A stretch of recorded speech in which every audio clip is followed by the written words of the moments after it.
We're going to do something special. Today's art talk. Today is actually our 32nd art talk. Amazing! It really is one of the segments of our town halls that everyone loves. Wow, we've covered a lot of art, and there's still yet so much more art to cover, which we'll go into next year. We started the year out with Rothko, actually one of my favorite artists. And the last one that we did just a week ago was Tiffany. So we've kind of really covered a very broad spectrum of art, uh, basically from European art, American art, some art from Mexico, you name it, different media in terms of art. We're going to have a very fun and rich series of art talks next year, which are being planned right now. We do welcome inputs from all of you in terms of any artists that you'd like to see covered. So please get those inputs to us. You can put them in the chat window or just send a note to Melissa Miller or Marie Murphy or Jacques or myself, and we'll make sure that that gets put into our planning. All right.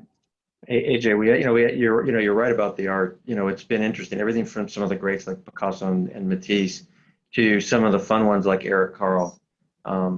We've had a great time, and it's not just been painting, or drawing. It's been structures and whatnot too. So it's been I think Rick said it best. It's one of the really fun things that we do, and I look forward to it every week as well. Yep, excellent, great. Well, so what we're going to do today is a bit of a survey of what we've covered over the year, but focusing on their winter-related art. So I'm going to hand it over to Sarah. Hi, everyone. Thank you so much for those kind words. I really enjoy doing these art talks every week as well. So yes, I have a little PowerPoint. I'll share my screen with everyone, and we'll go through an array of the different artists with some winter themed pieces of theirs. Okay, so here we go. So Norman Rockwell was an iconic American illustrator who did the covers of the Saturday Evening Post for many years. He created classic images of idealistic American life. And if you remember, one of his most famous works is Rosie the Riveter. So this illustration is called Deadman's Hill and depicts a snowy hillside where children are sledding and playing, and really makes me want to jump into this and go sledding with them. Eric Carle is a beloved children's author and illustrator, and this is the cover of his book called Dream Snow, published in 2000. And it's about a farmer who wonders how there will be Christmas with no snow, and awakens the next day to lots of snow. So he puts on his red suit and goes and places gifts under the trees for all of his animals. This is called Winter Landscape by Picasso. And this was done in 1950. And we can see really classic Picasso cubist elements to this painting. The sharp lines and the angles of the grassy hills and the buildings. Kind of the color palette as well is very Picasso. This is Matisse's Snow Flowers, made in 1951.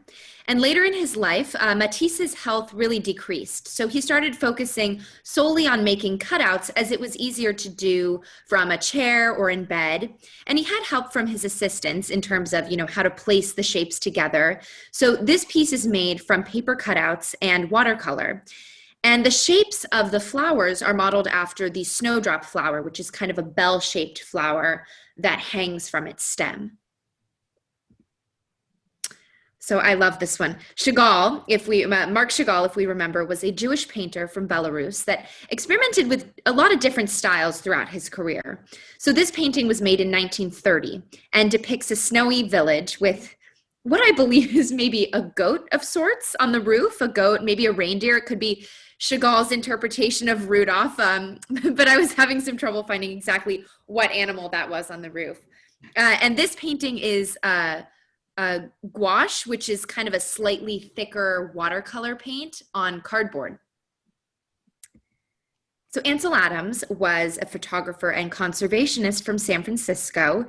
He made his career out of photographing Yosemite National Park and went on to photograph all of the national parks for the government.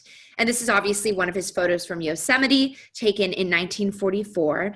And Adams loved how a photograph captured one instant and made it eternal. And so with this quickly clearing storm, he was able to capture the landscape just as the mountains were peaking above the storm clouds. This is O'Keeffe, Georgia O'Keeffe's Winter Road, done in 1963. She spent much of her career in New Mexico, focusing on the desert landscape. She's also well known for her paintings of flowers and was widely known as the mother of American modernism. And I feel like that's very evident in this painting. At first, I was almost confused at what I was looking at because of how stark it is. But the more I looked at it, the more I appreciated its bleakness and its almost loneliness or solitude. Kind of makes you feel as if you're on that winter road driving along with nothing but snow around. David Hockney was classified as a pop artist and is best known for playing with color to add texture and dimension. You can see he really plays with color in the greens, the browns of the trees, the blues and the whites in the snow and the sky. And so this painting, Winter Tunnel with Snow, was done in 2006. Hugo Guinness is an artist most known for his prints and illustrations. If you recall, he illustrated the most recent movie poster for Wes Anderson's new film. I believe it's coming out in February, if I'm correct. And his prints are of many different animals, objects, phrases, like this stag. And he's very much alive, and his work can be purchased off of his website. So it's very accessible to own a Guinness.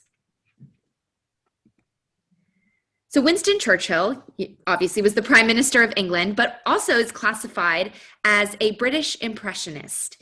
And we can see in his painting of Wintertime Sunshine that he uses those smaller brushstrokes that coincides with Impressionism to create kind of a larger, more blended wash of color. We all remember Edward Gorey from our Halloween art talk, and he's back with some Christmas content.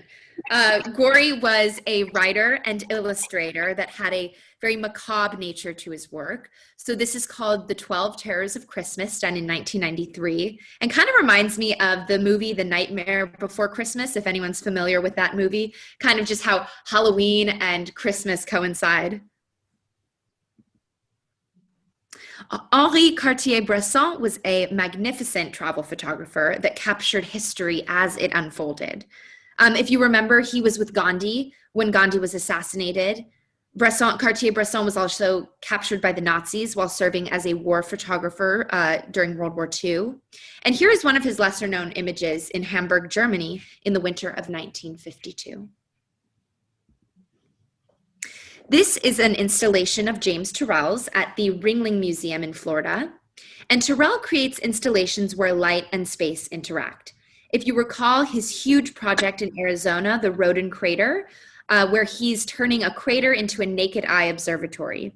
And this is somewhat of a similar idea, where the square in the center is open to the sky and the LED lights surrounding it kind of interact and affect the light of the open sky.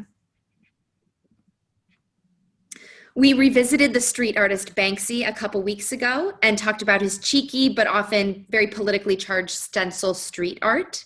And this, of course, is supposed to represent Christmas reindeer with the bearded man on the couch, seemingly Santa. Again, kind of a cheeky idea, but a larger commentary on the issue of homelessness.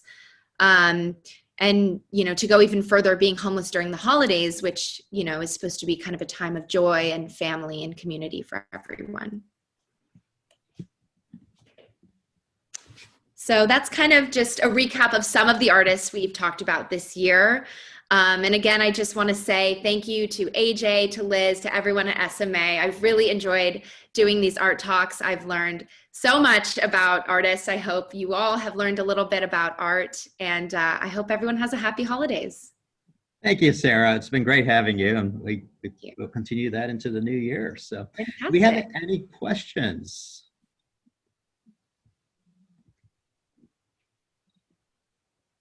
Well, one question, and not to put Sarah on the spot, but which one of the artists has been your favorite, Sarah? Oh my gosh. I mean, I have to say that a lot of the artists I've covered, I didn't know much about. And so I've had to do a lot of research learning about them. I love Banksy. I mean, he's someone I did know about before this, and being able to go further into his art has been exciting. And, you know, getting to report on him multiple times has been exciting. He's also one of my favorites. Very Mhm. enigmatic and just incredibly creative, right? Yeah, Agree with absolutely. that. Do we have any other questions from the group? All right, Sarah, you're welcome to stay on. We're going to continue to have a little bit of holiday fun here, so please, if you can, we'd love to have you on. All right, Okay, thanks everyone. great. Thanks, Thank you, Sarah. Sarah.